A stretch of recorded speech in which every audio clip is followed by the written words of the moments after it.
Okay, so I want to ask you, have you ever had a budget that's been used as a stick to beat you with and it's been weaponized?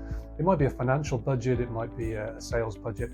I've certainly been in this position myself, and you get senior management teams, you get shareholders, investors, and company owners who have a vested interest, and obviously they want to walk a budget up as high as possible and be as ambitious as possible, but sometimes that strays into sort of weaponizing that, and it can be a little bit toxic. So I've experienced that, but I would say on the balance, I would never be without a budget. I think it serves so many useful purposes.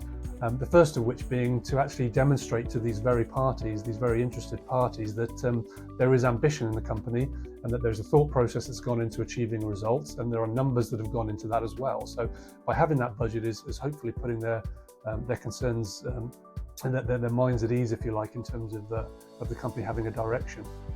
In terms of employees and sales teams and the like, again, having a number to go after.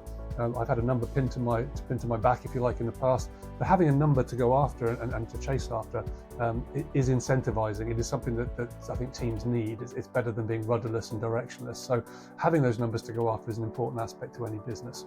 And it's also a good yardstick against previous years within a company. So normally budgets go up every year, and you can see the achievement year on year. So to have that is to show healthy progression as well. So that's why I would always say that a budget is a good thing.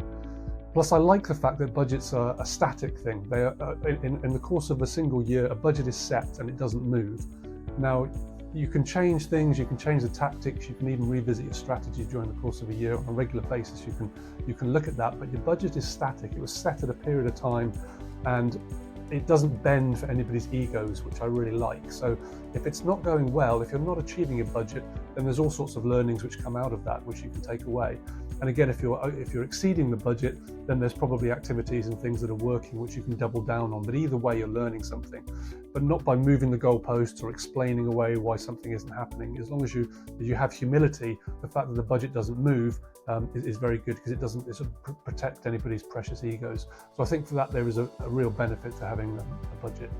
The real challenge with it, anybody can put a budget together. They can put a budget together based on sort of logic and history and on the best estimates of what's going on in the future. But getting a company all aligned around a budget is much more difficult. Having shareholders and investors and senior management and sales teams and people who have various incentives, usually remuneration incentives associated with a budget, high or low, means that there is that tension created. So pulling everybody along and having a budget which everybody feels good about and which everybody is motivated by is a real big challenge in business.